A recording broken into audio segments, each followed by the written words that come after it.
A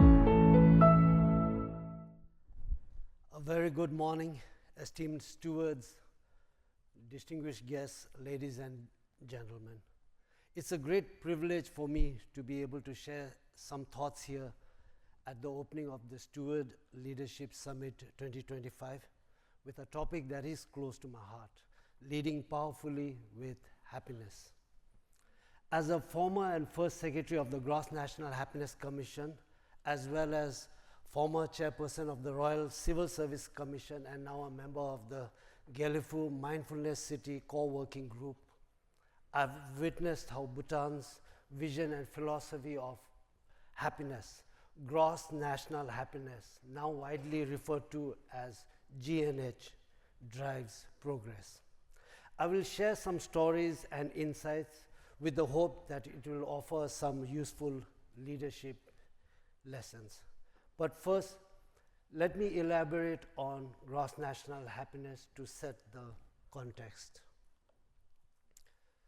GNH is more important than GDP. This is a famous quote from His Majesty the Fourth King's response to a Financial Times reporter's question. It is a clear statement separating means from ends and highlighting which is more important.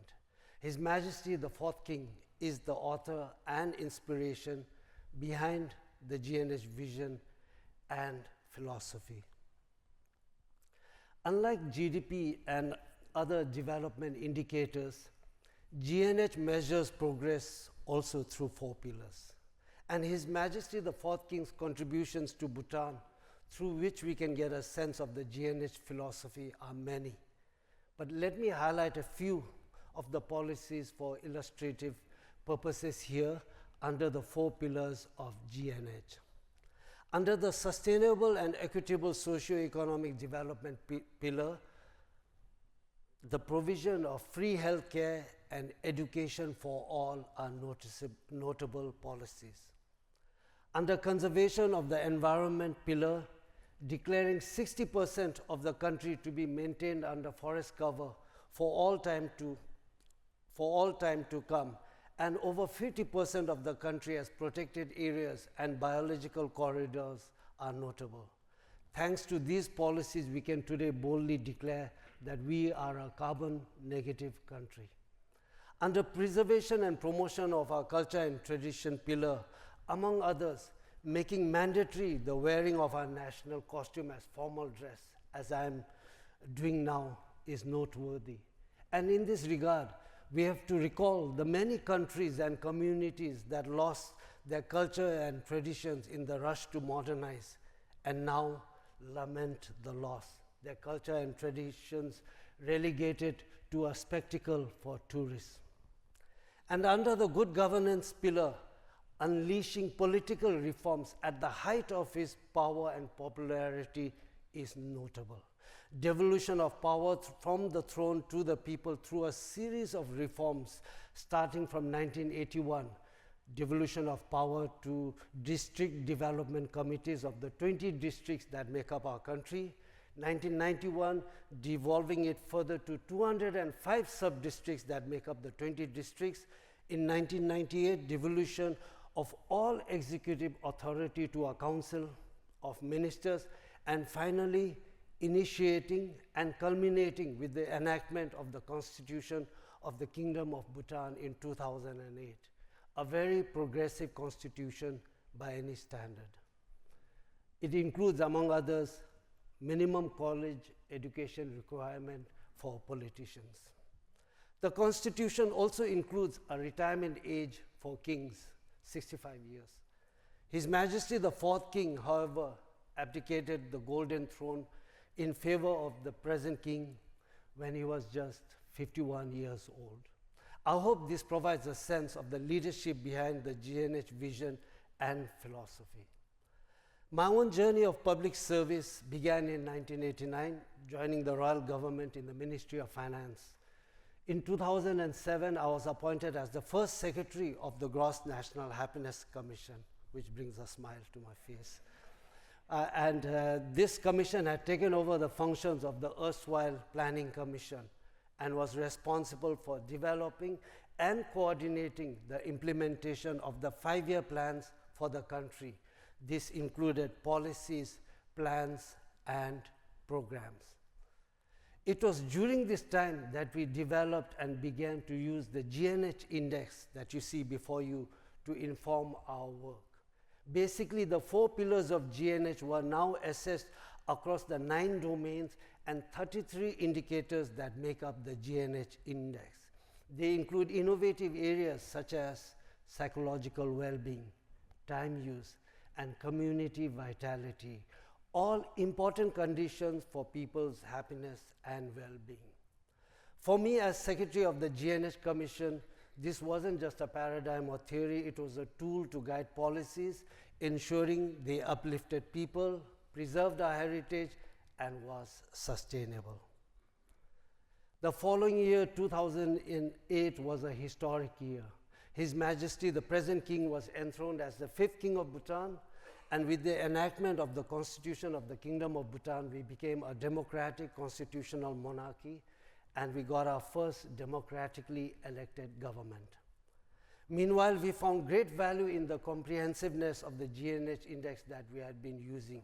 We saw the trade-offs of development choices more clearly, and the framework helped us navigate them. For instance, hydropower development on our rivers versus the impact on highly endangered birds like the white-bellied heron in the Puna Tsangchu Basin. I later found that this is a case study at Harvard. But most importantly, the GNH index made us focus on the well-being of the people and their needs and aspirations as the key consideration. And later we conducted periodic GNH index surveys to gauge how we are doing and to identify areas that need interventions and additional budget. At a personal level, as GNH Commission Secretary from 2007 onwards, we saw that around 23% of our people were monetarily poor and were living below the multi-dimensional poverty index threshold in 2007. Of course, we knew that the rising tide of rapid economic growth would lift all boats. However, knowing how difficult life can be when the basics are not in place, and indeed that at extremely low levels of income, money and material needs have the biggest impact on well-being, and recognizing at the same time that waiting for the rising tide of economic growth is easy for someone like us to say, but extremely difficult for those actually waiting, we launched one of the most impactful and satisfying targeted poverty reduction program called Rural Economic Advancement Program. In doing so, we found that in Bhutan, poverty correlates directly with remoteness. So the 10 pilot villages we identified as the most needy were in the most remote corners of our country. We created 10 teams to launch the program. Going to these places involved at least 1 to 2 days walking, and our interventions began with an initial meeting with the community. I led the group tasked with the most remote village of 5 households who live in the highlands of Bhutan, but in such a treacherous part that we could not even take the yaks and mules that we had to use for carrying our supplies, our tents, etc. But since we also visited the larger villages in this remote corner of Bhutan called Lunana, of Lunana, a yak in the classroom, Oscar-nominated movie fame, we spent a total of 14 days, most of it hiking and living 4,000 meters above sea level in the area. When we arrived at this remote village of 5 households, we discovered that there were only 4 left, as one had now migrated to the valleys below. The houses were very basic. Walls were blackened by the smoke from the open fire kitchen, but the people looked healthy. There were 10 children, but none were in schools. They had some agricultural lands where they were growing some cereals and vegetables, but we learned that they mainly lived off the very high-value cordyceps that the region is renowned for. Following our discussions, we managed to convince them to send their children to schools.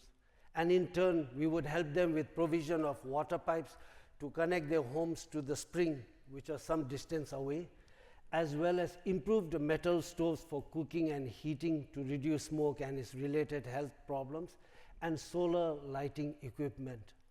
When we returned to our office, we immediately procured the items, and given the fact that we could not use mules or yaks to transport the provisions, we actually hired a chopper to ship the provisions. We also ensured that they sent their children to school. Happy ending? Not really. Unfortunately, we learned from the district education officers that after only a few months, the children had left the schools. They said that they were homesick and the parents had come to take them home for a short break, but they never returned. The real reason is probably the cordyceps collection season, where every hand is invaluable. In 2014, I was appointed as chairman of the Royal Civil Service Commission, a constitutional body charged with shaping and leading an apolitical, meritocratic, professional civil service. This is a large group that includes everyone from doctors and teachers to engineers to people in the municipalities who keep our public spaces clean. During my time, this was a total of around 30,000. Now, we all know that the difference between a good country and a great country comes down to the quality of governance. This is the magic key to securing a country's future, happy or sad, and public servants play a central role here. So knowing that there is always room for improvement in the public service, we quickly launched 5 areas of reform that encompassed everything, from leadership to succession planning, talent management, as well as civil service well-being. During the discussions with the senior civil servants, I remember sharing the fact that the default timing for all public services in Bhutan was 9 a.m. to 5 p.m. and Monday to Friday excluding public holidays. I was sharing that the reason for this is the simple fact that it reflects the work hours of the bureaucracy. We were clearly serving ourselves, not intentional, but by default, like an unconscious bias. So we then began a government-wide training, design thinking, to literally place citizens at the center of our work in the hope that we address their needs better, to change from being boring bureaucrats and strive to become what I like to call bureaucraftsmen. And here we are grateful to the Temasek Foundation International that supported the initiative. These have led to improved services, especially using technology and better arrangements. And today we can get most essential services round the clock or with far less effort than in the past. Now let me turn to the heart of the matter. His Majesty the King once said, and I quote, GNH is development with values. I personally find that the basic human values that underlie the GNH vision and philosophy is what sets it apart as a source for powerful leadership, bringing people together and finding happy solutions. Let me elaborate. For many visitors to Bhutan, one aspect of Bhutan that strikes you beyond our rugged terrain and steep mountainsides are the traditional architecture, people wearing their national dress, prayer flags around every corner of the road, friendly, smiling people, etc. But for us, even more important than these are the underlying values that define who we are as a Bhutanese. Values are like the root of a tree. You can't see it, but it is real and it is most important. Thus, the priority given in Bhutan to preservation and promotion of our culture and traditions, which includes the language we speak, etiquette, the clothes we wear, the food we eat, and how we eat and greet, etc. But most importantly, the underlying values that shape Bhutanese character. We have to ensure that each generation passes on these very values to the next generation. Timeless values that are consistent with, above all, being a good human being and leading a life of kindness, compassion, honesty, justice, service, integrity, loyalty, unity, respect for all forms of life, respect for our culture and traditions, and above all, placing the common good before the self. We see these as foundational. whether for an individual or for good governance. We also find that the biggest influence in inculcating these very values are the families we grow up in. The good teachers, bosses, colleagues, and friends we come across in life. For those with a spiritual disposition, religion, and great leaders like the kings of Bhutan or the great late Lee Kuan Yew here, leading with purpose and meaning, leading by example, and lifelong service to the greater cause. During the global COVID-19 pandemic, we saw these values come alive in Bhutan under the leadership of His Majesty the King. In form and substance, that is quite different from anywhere else. And bear in mind that we are not a wealthy nation, but for instance, we provided interest payment support for all borrowers from our financial institutions for 27 months. We provided income support for employees of sectors like tourism that were directly affected. We provided rent-free accommodation and rental support for our people in the borders as they were bearing the brunt of the lockdown measures. We launched nationwide distribution of vitamin supplements for senior citizens to boost immunity. My mother was a happy recipient. We had a stray dogs feeding program because with the lockdowns, there was no one to feed them. And so we had to ensure they do not starve to death. At such a difficult time, to ensure people obeyed the necessary mandates for quarantine for those who moved about or traveled abroad, His Majesty the King led by example and spent many months in quarantine following frequent visits to COVID-19 affected areas around the country. The image that you see there is from one such visit to a remote community. Before I conclude, I would like to give you a glimpse of the future of a happy Bhutan 2.0 that we are shaping today. The Gelefu Mindfulness City is a national project like none other. This is a project that is inspired and spearheaded by His Majesty the King himself. The vision is to build a clean, green, safe, and happy city. Spanning over 4,000 square kilometers, the Gelefu Mindfulness City aspires to become a visionary hub that builds on all that Bhutan stands for today and at the same time be home to the economic sectors of the future.